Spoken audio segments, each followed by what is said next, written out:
Bom dia, irmãos, graça e paz. Mais uma vez nós temos o privilégio de pregar a palavra do Senhor, expor a palavra de Deus. Por isso eu quero convocar você a orar nesse momento, pedindo ao Senhor que abra a nossa mente, o nosso entendimento para a sua palavra. Deus bondoso, querido e amado, gratos te somos, Pai. Por mais um domingo, Deus, o Senhor nos permitir nos reunirmos enquanto igreja, enquanto irmãos em Cristo Jesus, para celebrar, Deus, o Senhor, Deus, a Tua glória, Deus. Mais uma vez queremos engrandecer o Teu santo nome por quem Tu és, Pai amado, Deus soberano, que nos cobre de amor, de graça e também de justiça todos os dias, Pai. É o Deus que tem nos ensinado, Deus, o caminho em qual devemos andar. É o Deus que também tem nos dado força para continuar pregando a Tua palavra, para continuar, Deus, celebrando, Deus, as boas novas do Evangelho, seja no trabalho, seja na família, seja, Deus, entre os nossos amigos, Pai. Sabemos que o mundo tem nos convidado, Deus, a cada dia a nos afastarmos desta palavra, Deus, mas o Senhor, Deus, com o Teu Espírito Santo, é quem tem, Pai amado, nos abençoado, Deus, com as dádivas do Espírito, Pai amado, com o fruto do Espírito que habita em nós, Pai. Nos ajude nessa perseverança, Senhor, para que o Teu Filho seja honrado e glorificado através, Deus, dos nossos lábios, dos nossos ouvidos que agora, Deus, escutarão a Tua palavra, Pai. Nos ajuda a entendê-la, a compreendê-la, Pai amado, e muito mais do que tudo isso, que possamos praticá-la, Deus, e honrar e glorificar o Teu santo nome. É o que hoje nós te pedimos em nome de Jesus. Amém. Podeis assentar, irmãos.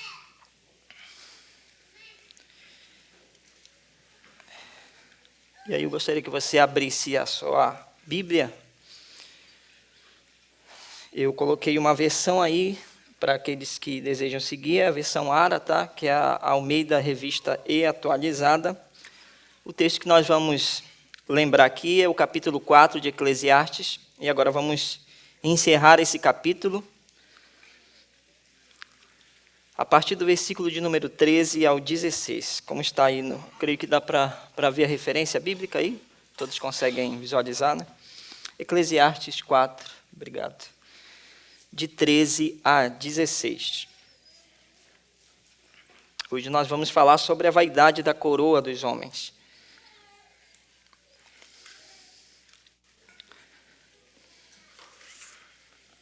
Eclesiastes 4, de 13 a 16. A palavra de Deus nos diz: melhor é o jovem pobre e sábio do que o rei velho e insensato, que já não se deixa demonstrar, ainda que aquele saia do cárcere para reinar, ou nasça pobre no reino deste.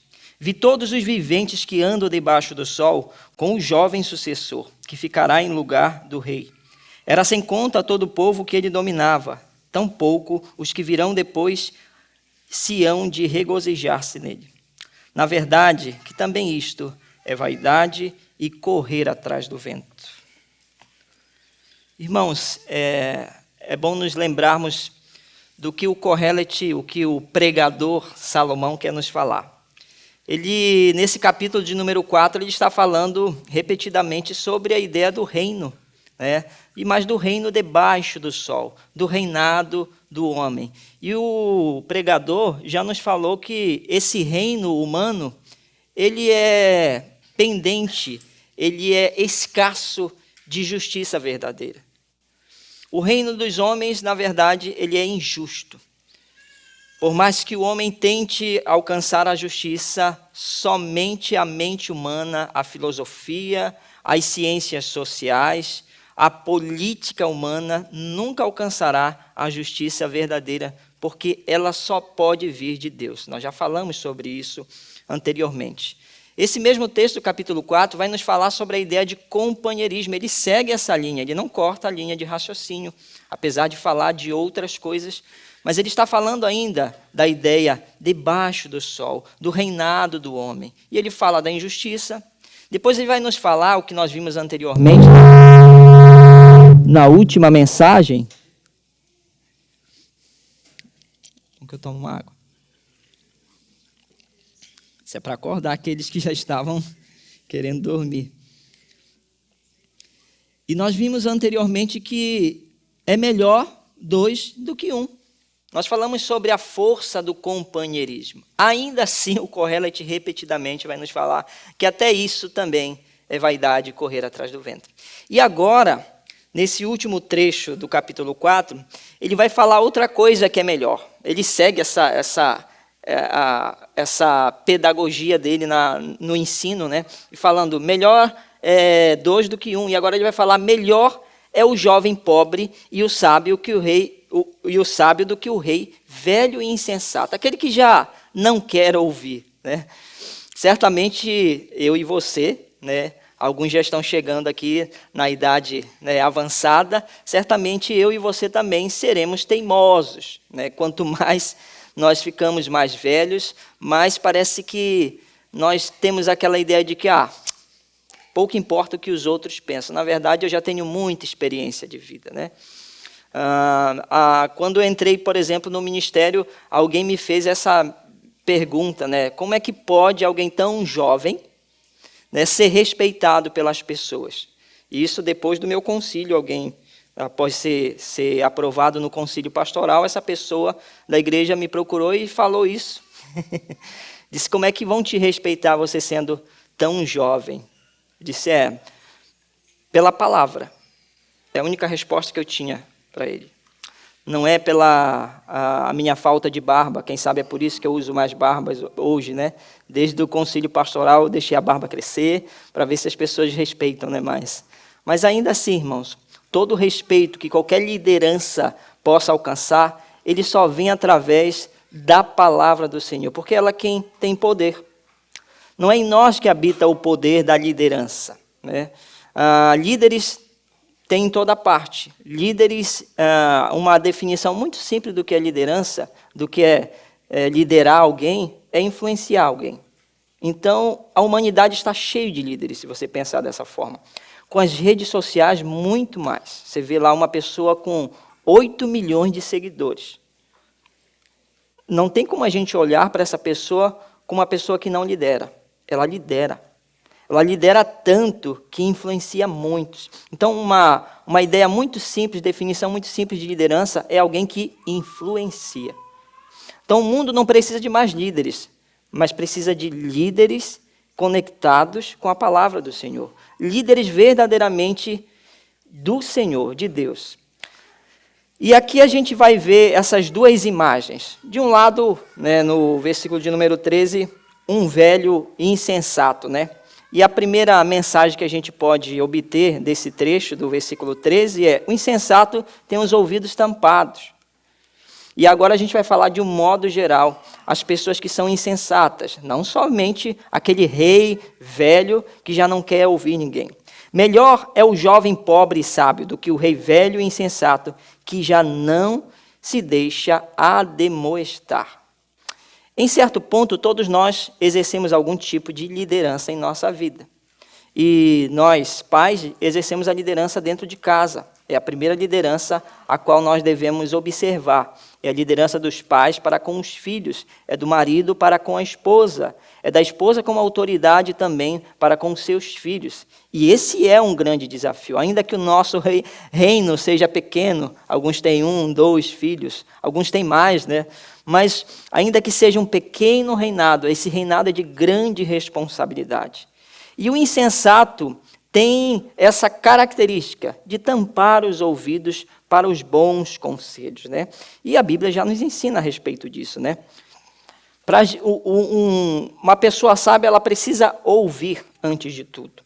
E lá em Provérbios, um trecho muito conhecido de Provérbios, o capítulo de número 12, versículo 15, diz o seguinte: o caminho do insensato aos seus próprios olhos parece reto, mas o sábio dá ouvidos aos conselhos. O sábio, porém, diferente do insensato, é aquele que ouve seus conselheiros. E aqui a gente já pode ir fazendo a aplicação nesse texto. Nós, como cristãos, temos ouvido os bons conselhos ou não? Nós temos os ouvidos abertos à palavra de Deus, ou a palavra de Deus é apenas como uma pluma suave para os nossos ouvidos? Nós obtemos ou absorvemos só aquilo que parece agradável aos nossos ouvidos. Um conselheiro, irmãos, tem um grande desafio. Um conselheiro verdadeiro, ele vai falar coisas que nós não queremos ouvir. Coisas difíceis de aceitar, principalmente os nossos erros, as nossas dificuldades. A nossa falta de um bom acerto no que diz respeito à palavra de Deus. O bom conselheiro é aquele que confronta, assim como os profetas confrontavam os reis no passado. E alguns reis inteligentes e sábios sabiam ouvir os conselhos dos profetas, porque eles sabiam que da boca do profeta saía a palavra de Deus, que dali emanava grande conselho, o melhor conselho que eles poderiam ouvir. Então aqui a gente já começa a ter um parâmetro. Um bom conselheiro é aquele que lê a palavra de Deus. E aí vai mais uma pergunta para nós. Nós temos ouvido bons conselheiros ou não? A quem nós temos dado ouvidos? Porque conselhos tem de todo lugar. Num TikTok da vida, você ouve vários conselhos. Em que supermercado comprar, onde é o melhor preço, por exemplo. E muitas outras coisas que dizem respeito à nossa vida pessoal. Há pessoas ensinando comportamento familiar num TikTok, no YouTube. E há pessoas sendo influenciadas por esse conhecimento. Um conhecimento que pode ser um conhecimento empírico, de vida, de vivência. Pode não ser um conhecimento científico, apesar de terem também grandes profissionais hoje ensinando na internet. Mas muitos têm se ligado nesse conhecimento de vida do outro. E a gente, às vezes, não conhece a vida do outro. E acaba tendo péssimos conselheiros. Bons reis do passado ouviam os profetas, não o ignoravam.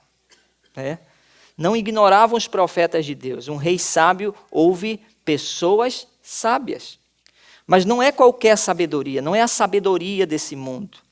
E aqui vai uma reflexão para nós. A quem nós temos ouvido, de fato? Eu sei que a gente vem para o culto, a gente ouve a palavra de Deus, mas, irmãos, aqueles minutinhos do celular acabam influenciando muito mais do que uma hora de pregação do pastor Glauber, do pastor Fábio, do Rogério, por exemplo. Alguns segundos que você escuta, ficam na mente. E tem muitas pessoas ouvindo péssimos conselheiros. Afinal de contas, o mundo está cheio deles, está cheio de liderança.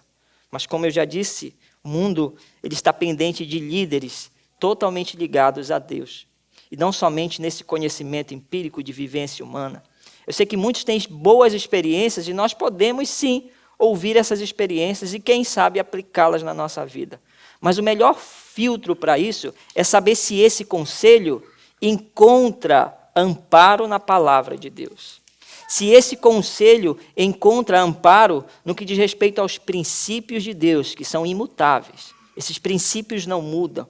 E aqui a gente sempre gosta de diferenciar o que seria um princípio e o que seria uma regra. As regras durante a história da humanidade, elas mudam o tempo todo. Elas mudam. O que se vestia no passado já não se veste hoje. Você entrava em certos locais com uma roupa e te barravam. Opa, aqui não. Você precisa estar de terno e gravata para entrar aqui. Hoje em dia, não. Lembram da nossa época de escola, que as regras eram muito mais que vestir? A gente, até para entrar com uma cor de sapato diferente, um cadastro diferente, dava um BO e a gente ficava na porta. Eu, por exemplo, fui há muito tempo porteiro e tive que barrar muita gente. Eu fui porteiro de uma escola batista. E a escola batista tinha ótimas regras. Nossa, dava uma pena de ver o aluno voltando para casa, porque ele foi influenciado já naquela época pelas redes sociais a colocar um sapato neon e ir com ele para a escola, ou quando não, um cadastro. Isso exemplifica que as regras elas estão mudando o tempo todo, mas os princípios divinos eles são imutáveis. É isso que os homens de hoje não entendem, que os princípios de Deus são imutáveis, e o que quer se mudar hoje são os princípios divinos, mas se enganam quem vai conseguir mudar. Os princípios divinos são imutáveis, eles não mudam. As regras estão mudando o tempo todo. Os reis do passado faziam e obedeciam certas regras. Os reis de hoje, outras regras. Mas o que nos conecta aqueles reis do passado, aquelas lideranças do passado, aos dias atuais? É o princípio divino. Os bons reis que passaram em Israel Eram reis que ouviam os profetas e ouviam a palavra de Deus. Reis obedientes. E todas as vezes que eles quebravam o princípio de Deus, alguma coisa dava errado. Sempre. Salomão é um exemplo desses. Salomão, um grande rei. Salomão, aquele que já disse que ele tinha do bom e do melhor, tinha as melhores canções, a melhor comida, o melhor lugar onde dormir, as melhores construções, mas ainda assim é este velho insensato que agora faz uma reflexão sobre a vaidade da sabedoria. Sabedoria que ele já exaltou muito durante a sua vida. E que ele fala muito aqui no capítulo 4 também. A sabedoria. Ele exalta a sabedoria. Ele diz que é melhor o sábio do que o insensato.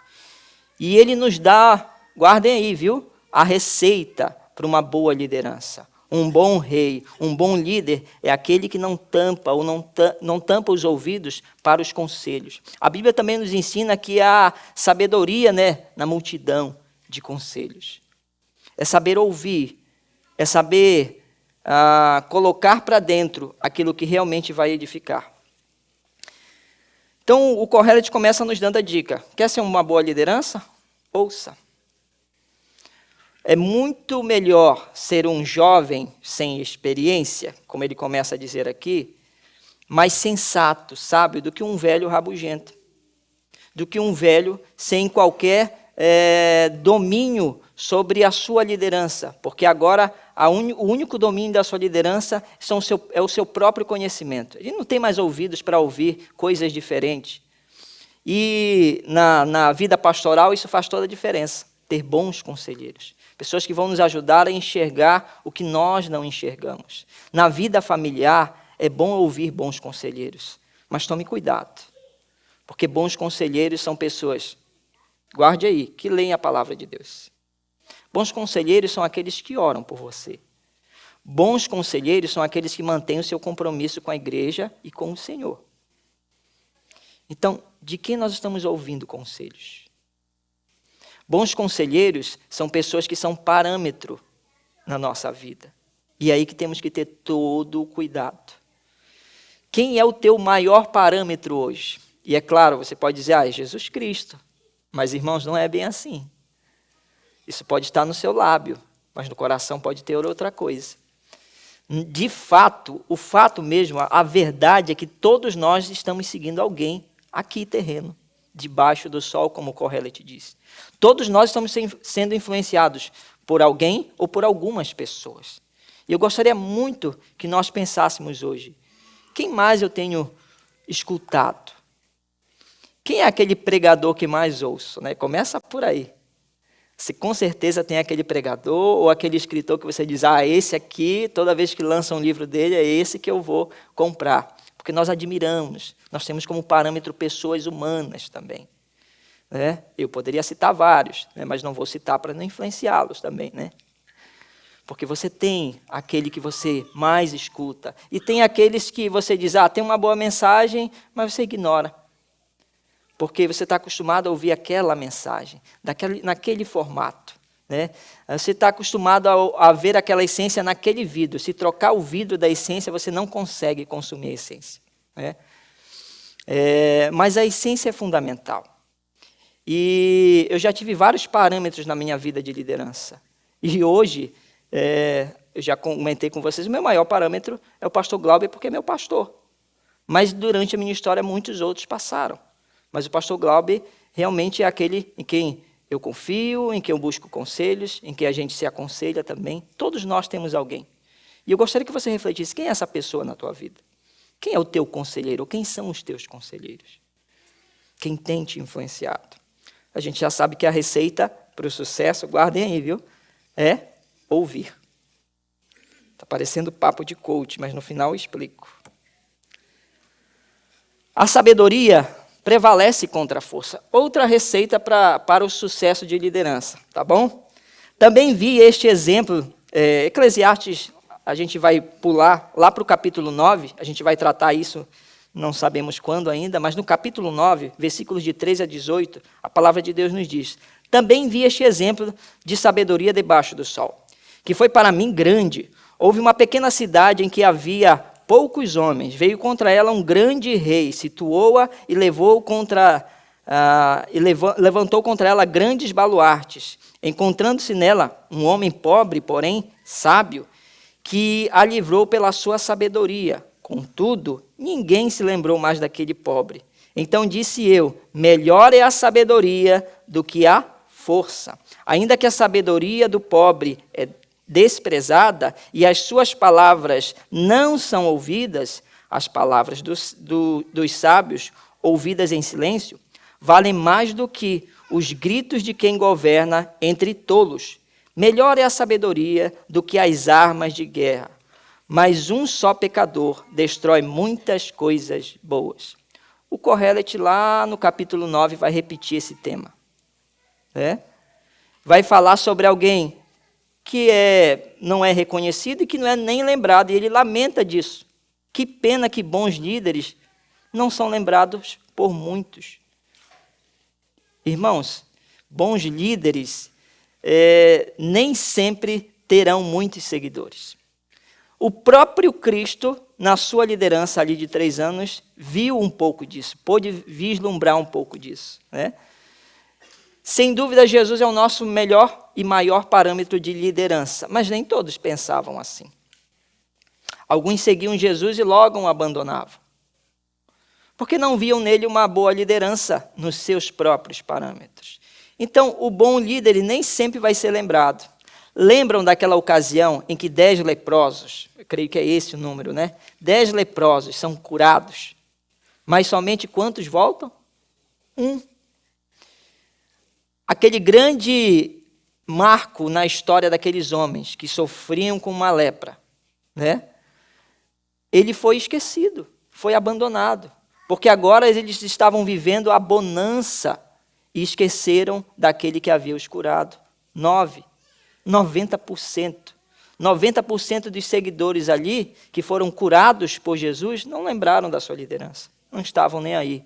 E a gente ousa dizer que muitos, quem sabe que foram alcançados, diretamente ou indiretamente, pelas bênçãos e os milagres de Jesus, provavelmente naquele dia em que Jesus estava sendo julgado, gritaram, Barrabás.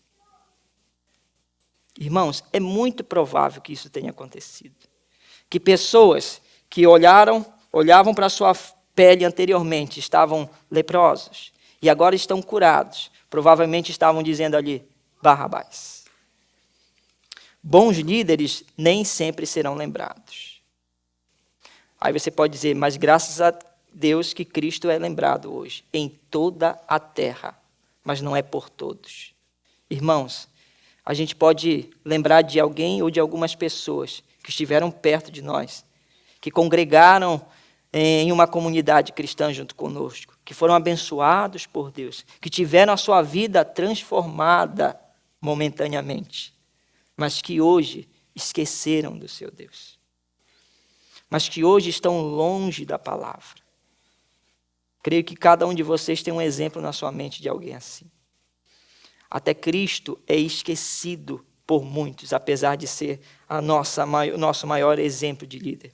E aqui ele vai novamente dizer que é melhor a sabedoria do que a força. A sabedoria prevalece contra a força. Você quer ser um bom líder?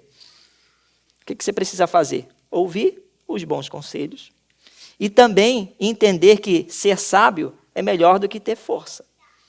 Porque força sem sabedoria é desperdício de energia. Força sem sabedoria não prevalece. O tolo olha para o seu braço, viu quanto musculoso é, quanta força e energia tem, e põe nos seus braços toda a sua confiança. Ah, mas o sábio não. Ainda que não tenha forças, ainda que tenha vindo da pobreza, ainda que seja alguém não reconhecido pela sociedade, esse alguém com a sua sabedoria prevalece. É o exemplo que ele dá deste rei, que com toda a sua força, com todo o seu poder, perdeu a guerra para um simples homem, porém sábio. Então, o segredo para uma boa liderança é ouvir e também entender que a sabedoria ela está acima das nossas próprias forças. Quando nos faltar a força, irmãos, quando nos faltar a energia, quando nos faltar o dinheiro na conta do banco, se nós formos sábios, nós, com certeza, vamos prevalecer contra aquela guerra, contra aquele momento ou circunstância que estamos vivendo. Esse é o segredo para uma boa liderança, né? O sucessor da insensatez é a sabedoria. Quem vai suceder o insensato? O sábio, sempre. Isso sempre vai acontecer, mesmo na visão debaixo do sol. Eclesiastes 4, os versículos 14 e 15 que nós lemos, diz o seguinte: ainda que aquele saia do cárcere para reinar, ou nasça pobre no reino deste, vi todos os viventes que andam debaixo do sol, com um jovem sucessor que ficará em lugar dele. E ele vai continuar dizendo, ainda que ele seja pobre, ainda que ele nasça num lugar onde ele não é reconhecido. E aí a gente pode lembrar de um grande exemplo, que parece-me muito bom de ser usado aqui no que o Kohelet está falando. Vamos lembrar do Egito, uma ocasião em que um jovem apareceu, um jovem que foi conhecido como, mais tarde, José do Egito, né? Que ecoa aí na boca dos coaches como ser um vencedor, um cara que estava em um cárcere, que após o rei ter um sonho e não entender esse sonho, ouviu falar, interessante porque o rei ouviu seus conselheiros, e alguns dos seus conselheiros disseram, olha, lá no cárcere tem alguém que interpreta sonhos. Ele interpretou alguns sonhos, e com sucesso. Então, ele pode te ajudar. Pegaram José do seu cárcere, e aí vão guardando as informações, tá, que os coaches estão usando por aí. Ele fez a sua barba, se apresentou de uma forma bem esbelta diante do rei do Egito. E ali, após interpretar o sonho de Faraó, ele foi exaltado. O capítulo de número 41 de Gênesis conta esse trecho da história. O versículo de número 14 fala quando ele é retirado do cárcere, e antes disso ele se ajeita, né? Ele se arruma, ele se coloca de uma forma agradável perante o rei, e ele tira a sua barba como símbolo disso.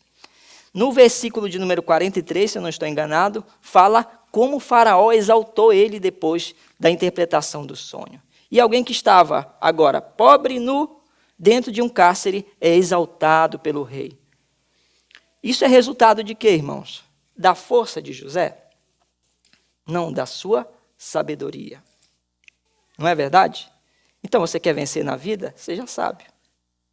Ok? Se você quer vencer na vida, seja sábio. Ouça bons conselhos. Aí está o grande exemplo. Se você veio do nada, você pode ter tudo na sua vida que você quiser. Se você hoje é pobre, amanhã você pode ser rico. Confie nisso, acredite nisso, fielmente. Irmãos, mas o Kohelet, ele nos coloca em cada situação. E ele começa falando aí sobre a grande sabedoria, como você pode ser um vencedor na vida se você for sábio, né? A gente poderia parar por aqui e tentar aplicar isso da melhor forma na nossa vida, e amanhã você ia chegar comigo, olha, comprei um Skyline, né? Os conselhos aí do Kohelet me fizeram vencer na vida. Irmãos, que pena que muitos estão se perdendo nesses trechos da Bíblia. E alguns estão utilizando Salomão hoje para venderem uma falsa ideia de enriquecimento. Muitos, irmãos. Há livros sobre isso. Eu poderia citar alguns aqui, mas eu não vou citar. Porque quem sabe você segue essas pessoas. Mas eu espero que você comece a prestar mais atenção a quem você está ouvindo. O Kohelet não para por aí. E aí ele vem com aquele choque de realidade de novo para a gente. Ele termina ali o assunto dizendo, era sem conta todo o povo que ele dominava, esse jovem, né? Tão poucos que virão depois dele se hão de regozijar nele. Ele falou daquele jovem, né, sem experiência, que prevaleceu com sabedoria sobre o rei, que era muito rico, que tinha poder, porém insensato. Mas o Kohelet, como sempre, vai nos falar, na verdade, que também isto é vaidade e correr atrás do vento. Mais uma vez ele vai cortar aquela grande sensação que a gente tinha, agora eu vou ser vitorioso, agora eu tenho a receita para ter a melhor liderança do mundo, agora eu vou ganhar o mundo, vou conquistar reinos, e vou começar aqui no Japão, conquistando tudo o que eu quero. Vou ser um grande conquistador com os conselhos da palavra de Deus. Mas o Kohelet, irmãos, Já está num estágio da sua vida em que a reflexão não consegue deixar a sua mente. A reflexão de quem ele foi, as atitudes que teve, os pecados que cometeu contra Deus, os erros que levaram a sua nação a sofrer em muitos momentos, a grande abundância de riquezas, porém a falta de alegria no seu coração. Todas as vezes que lemos Eclesiastes, é isso que nós podemos ver. O Salomão exaltando a sabedoria, as riquezas, e depois dizendo, mas eu descobri que, na verdade, tudo isso é vaidade e correr atrás do vento. Então, se você julga encontrar aqui a receita para a vida, olhe o último trecho. Na verdade, tudo isso é vaidade e correr atrás do vento. É correr atrás do vento, irmãos. Eu estou cansado de ver irmãos perdidos no meio desse cristianismo atual que coloca as coisas como mais importantes nas nossas vidas. Como as riquezas mais importantes na nossa vida. Está cheio de crente assim, irmão. E quem sabe nós, às vezes, temos esse tipo de pensamento. Que nós precisamos vencer a todo custo aqui nesse mundo. Que nós precisamos ter todas as coisas para sermos felizes.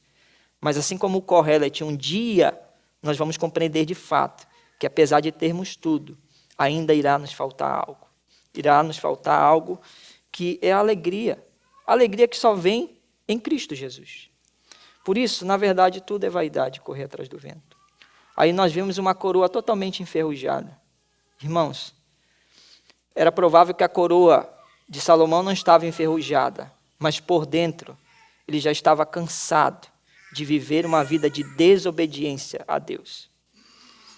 E não venha me dizer que Salomão foi o homem perfeito, porque não houve nenhum. Todos que a gente pode colocar aqui na ponta do lápis, que Deus exaltou pela sua sabedoria, pelo seu relacionamento com ele, mesmo esses homens caíram. A gente pode lembrar de alguns. Noé, por exemplo, foi através dele que foi salvo a humanidade. E muitos outros animais também, né? Muitos animais. Mas saiu da arca, pecou contra Deus. Aquele a qual Deus olhou e disse, não tem ninguém prestando nessa terra. Está difícil. Mas tem um homem lá. Mesmo aquele homem que construiu aquela arca, que levou a sua família, que salvou o que nós temos hoje, para quem acredita, né, o cristão autêntico acredita na palavra de Deus. O que nós temos hoje de alimento, proteína, é porque aquele homem foi fiel a Deus. Mas logo depois que saiu da arca, pecou contra Deus. Nós podemos pegar as maiores lideranças da Bíblia, mesmo esses homens pecaram contra Deus. O apóstolo Paulo foi um grande homem, irmãos. Foi um grande apóstolo. Há quem exalte ele como o maior dos apóstolos. Mas Jesus já havia respondido essa pergunta para alguns dos seus discípulos. Quem que será o maior no reino dos céus? Jesus responde de forma avassaladora. Aquele que for o menor será o maior. Mesmo Paulo não é o maior homem da Bíblia. Eu sei que tenha colegas meus falando isso. É o maior apóstolo. Não, irmãos. O maior é aquele que se torna menor. E o grande apóstolo Paulo fala de uma espinha, ou um espinho na carne, melhor dizendo. De uma grande dificuldade que ele carregava. E que às vezes o levava a pecar contra Deus. Paulo, Noé, Moisés, o grande líder que levou o povo naquela grande situação em que eles iam, né, para a terra prometida, aquela grande liderança, chegou um momento que não deu, pecou contra Deus. E quando era só para ele tocar na rocha, ele com toda a sua força, todo o seu poder e energia, bateu na rocha. E não entendeu que não é a própria força que pode fazer uma boa liderança, mas somente a força que vem do alto. Eu acredito fielmente, eu acredito muito que o Eclesiastes está fazendo uma reviravolta na sua mente, no estágio em que ele está pregando essas coisas. Ele está pregando, provavelmente, aqui diz que é o Eclesiastes, ou seja, uma assembleia, uma grande ou pequena assembleia, a gente não sabe dizer, mas é uma assembleia. Há pessoas que estão ouvindo o pregador, assim como vocês estão me ouvindo hoje. E é provável que antes E durante a sua pregação, naquele momento em que ele está falando essas palavras, a sua mente está dando uma reviravolta. Ele está entendendo de fato que a vida debaixo do sol é vaidade. E o contrário de vaidade, aquilo que a gente já disse que é fugaz, que é passageiro, é o que, irmãos? É a eternidade. Salomão não ouviu algumas respostas que hoje nós temos. Nós temos o privilégio de ouvir respostas que Salomão não ouviu, o grande sábio Salomão. E provavelmente ele morreu com muitas dessas perguntas que ele faz aqui neste livro. Mas que hoje é mais claro para nós. Nós temos mais clareza porque nos foi revelado o Filho. Assim como em Hebreus capítulo 1 foi nos revelado o Filho. Outrora era pelos pais e os profetas que ouviam falar a respeito de Deus. Hoje é através do Filho, aquele a quem Deus constituiu herdeiro de todas as coisas e por quem fez também o mundo. Nós temos respostas que Salomão não teve, mas infelizmente nós ignoramos muitas dessas respostas. Nós olhamos para a Bíblia como uma receita de como vencer nessa vida, mas na verdade a Bíblia é o livro que nos fala a respeito de uma eternidade. A Bíblia está nos levando o tempo todo a olharmos para o alto e não para o nosso próprio umbigo. A Bíblia o tempo todo está nos revelando a pessoa de Deus. E há um conceito que os batistas defendem, é que a Bíblia é a palavra de Deus em linguagem humana. É a revelação que Deus fez de si mesmo para os homens. É a revelação dos planos de Deus para a humanidade. Tudo que vier depois disso e contra isso é heresia. Mas tem muitos buscando a Bíblia para encontrarem nela uma receita da vitória. Porque agora é só vitória, agora é só vitória, vitória, vitória, vitória. E nós podemos usar esse termo sim. Nós podemos ser vitoriosos e somos vitoriosos, mas porque Cristo venceu na cruz. E eu gosto da ideia de que nós somos mais do que vencedores. Não somos vencedores apenas, somos mais que vencedores, ou seja, estamos num estágio maior do que aquele pódio que nós vemos, né? Daquele que chegou em primeiro, segundo e terceiro. Nós estamos num estágio maior, nós somos mais que os vencedores. Porque aqueles que estão naquele pódio, eles lutaram para isso. Eles estão lá porque colocaram energia, colocaram força, habilidade. Porque aquele corredor, que é o maior corredor do mundo, mais veloz, ele dedicou tempo, ele dedicou energia, e por isso ele é vencedor. Mas nós, cristãos, não somos vencedores porque colocamos e depositamos no que fazemos toda a energia. Nós somos mais que vencedores. Essa é a grande diferença. Mais que vencedores porque só temos vitória porque Cristo venceu na cruz do Calvário. Porque Ele é o vencedor autêntico. E Ele divide conosco a sua vitória. Ele é o Rei dos Reis e divide conosco o seu reino. A Bíblia nos ensina que nós vamos reinar com Cristo na Nova Jerusalém. Ele compartilha conosco a nossa vitória. Por isso, irmãos, nós somos mais que vencedores. Muito mais que vencedores. E podemos encerrar, irmãos, olhando para esse texto. O apóstolo Paulo, ele escreve ao seu servo Timóteo, lá em 1 Timóteo, o capítulo de número 6, versículos de 11 a 16, ele faz um alerta a Timóteo, dizendo o seguinte: Tu, porém, ó homem de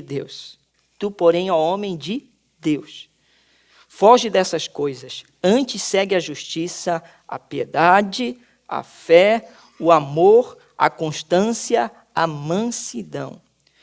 Combate o bom combate da fé. Toma posse da vida eterna, para a qual também foste chamado e de quem fizeste a boa confissão perante muitas testemunhas. Exorto-te perante Deus, que preserva a vida de todas as coisas, e perante Cristo Jesus, que diante de Pôncio Pilatos fez a boa confissão. Que guardes o mandamento imaculado, irrepreensível, até a manifestação do nosso Senhor Jesus Cristo, a qual em suas épocas determinadas há de se revelar pelo bendito e único soberano, o Rei dos reis e Senhor dos senhores, o único que possui imortalidade, que habita em luz inacessível, a quem homem algum jamais viu, nem é capaz de ver. A Ele a honra e poder eterno. Amém. O contexto desse texto vale ressaltar. Ele fala anteriormente de falsos profetas, homens que estavam pregando que nem esses coaches por aí. Uma vida de facilidades na terra, um falso evangelho. E como nós temos ouvido um falso evangelho? Nós já estamos até pensando num falso Cristo, de tanto que as redes sociais nos mostram. Nós acreditamos nas imagens que nos mostram. Nós acreditamos, irmãos, nos estereótipos de Jesus, porque é o que mais vemos. Mas há um Jesus verdadeiro e genuíno que nós só podemos encontrar na palavra. Não há outro lugar. Por isso, ele faz um alerta àquele jovem, um jovem, irmãos, que provavelmente era ignorado pela sua juventude, como muitos outros jovens foram. Um jovem, agora ele faz esse alerta. Tu, porém, te mantém longe dessas coisas. Te mantém longe. E ele dá aqui a verdadeira receita para a vida do cristão. O que nós devemos buscar? O que o Kohelet falou? Que o reinado do homem é injusto. Então, o que nós devemos buscar? A justiça de Deus. Irmãos, nós vamos morrer, vamos passar por aqui, por essa terra, e não vamos ver um líder justo sequer. Ainda que depositemos nele toda a confiança, quem sabe de agora sará a nossa nação, o nosso povo, nós não vamos ver um homem justo e verdadeiro. Ainda que esse se esforce para tal, ele jamais terá a justiça. Por isso nós devemos buscar a justiça e a piedade que só vem de Deus. A fé, irmãos, a fé. Isso deveria ser algo que nós não deveríamos falar mais, né? Fé. Eu tenho fé, eu acredito em Deus, né? Eu acredito nas coisas do reino. Mas entenda que esse alerta sempre é feito na palavra de Deus, em especial no Novo Testamento, que nós devemos manter o quê? A nossa fé. A fé, irmãos. Não a confiança no trabalho que eu tenho. Não há confiança no salário no final do mês. Não há confiança na minha energia, porque ela pode faltar. Todos nós estamos sujeitos a adoecermos, e se faltarmos uma semana no trabalho, irmãos, vai um terço praticamente do nosso salário embora. A confiança, a fé. Ele fala do amor. Nós devemos buscar o amor, e a gente aprende desde cedo que só tem um lugar onde nós encontramos amor. Quem estudou na escola bíblica dominical, aquela diferença dos três parâmetros de amor, né? O amor eros, que é aquele amor entre homem e mulher, o amor entre familiares, né? Que é o amor fraternal, né? Que vem da fraternidade. E por último a gente já fala sobre aquele amor ágape, que é o amor verdadeiro. Nós podemos manter um amor fraternal, de fato, se tivermos o amor ágape na nossa vida. Nós podemos sim manter esse amor eros além do corpo e das sensações sexuais, se nós tivermos o amor de Deus. Nós podemos manter o nosso casamento, a nossa boa liderança no lar, se nós nos conectarmos com o Senhor, em justiça, em piedade, em fé, no amor. E tem aí mais uma coisa muito importante, que é ignorada, que é a constância. Irmãos, não há aprendizado sem constância. Não há aprendizado sem constância. Experimente você aprender uma coisa um dia apenas de cada mês. Quanto tempo você vai demorar em um ano? 12 aulas só no ano para você aprender algo. Irmãos, se não tiver constância, a gente não aprende. Se não tiver constância, a gente não vai a lugar nenhum. E o que mais nós fazemos, irmãos, é sermos crentes inconstantes. Lembra que a gente faz aquela reflexão no final do ano? A gente já está no terceiro mês do ano, né? Agora a gente vai conseguir ler a Bíblia toda esse ano. Aí chega janeiro, é tanta coisa que você empurra para fevereiro. Não, agora eu começo a leitura, já colocou lá no quadro o plano de leitura bíblica, mas não foi, porque somos inconstantes. Nós dizemos, agora eu vou me dedicar a orar pela vida de um irmão e cuidar dele, na medida do possível. E aí a gente começa, primeiro encontro, segundo encontro, terceiro encontro não dá, a gente já desmarca. quando vê o ano passa e a gente faz de novo aquela reflexão, poxa, não consegui. Sem constância, irmãos, não há como a gente prosseguir numa vida cristã que agrada a Deus. Constantes, crentes constantes. Eu venho à comunidade adorar ao Senhor com constância. Não porque eu quero agradar a homens, mas porque eu agrado o meu Senhor. E quando eu agrado o meu Senhor, eu consigo amar os meus irmãos. Porque é Ele que implanta no meu coração esse amor. Eu não consigo sentir amor por desconhecidos, é verdade. Mas você está olhando apenas para o teu coração. Se você entender que quem coloca esse amor pelo próximo, que você nem conhece, é Deus, você vai entender o que Deus está falando sobre amor. Irmãos, quando nós vemos aqueles cristãos sendo massacrados nos países, naquela janela chamada 1040, que ainda existe, em que os cristãos são perseguidos, nós sentimos aquele aperto no coração. E não é só porque nós vemos uma imagem de violência, é porque quando violentam aquele cristão, estão nos violentando. Porque nós somos só um. Todas as vezes que vemos o nosso irmão sofrendo e não sentimos nada, irmãos, tem alguma coisa de errado com a gente. Tem alguma coisa de errado. Se não há esse sentimento para com o próximo, de mutualidade. E a Bíblia nos ensina a chorar com os que choram. Se alegrai com os que se alegram. Esse é o verdadeiro cristão. Ele não está ligado aos poderes desse mundo. Ele, apesar de o rei não suprir as suas necessidades, o rei desse mundo, ele entende que o melhor reinado é o de Cristo Jesus. E ele começa aqui, ele já começou. O reino de Cristo foi inaugurado e ele está presente em nós, dentro do nosso coração. Na nossa mente é uma coroa e nela deve reinar o Espírito Santo de Deus. Na nossa mente também é um trono e quem está sentado nele, para o cristão autêntico, é o Espírito Santo. É ele quem domina. É ele quem domina os nossos impulsos. É o Rei dos Reis, o Senhor dos Senhores. Nele há justiça. Nele também nós vamos conseguir a constância. Né? E por último, aqui no que eu grifei aí, ele fala sobre a mansidão. Isso nos conecta, né, à ideia de Gálatas, do fruto do Espírito. Não tem como.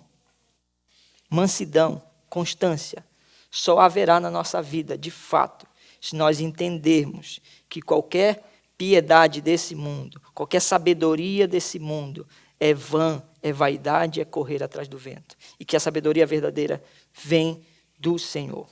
E aqui nós fechamos o pensamento, por hora, da sabedoria. Sabedoria é bom, sabedoria importa. Não a ignore, como o Corrélio está dizendo.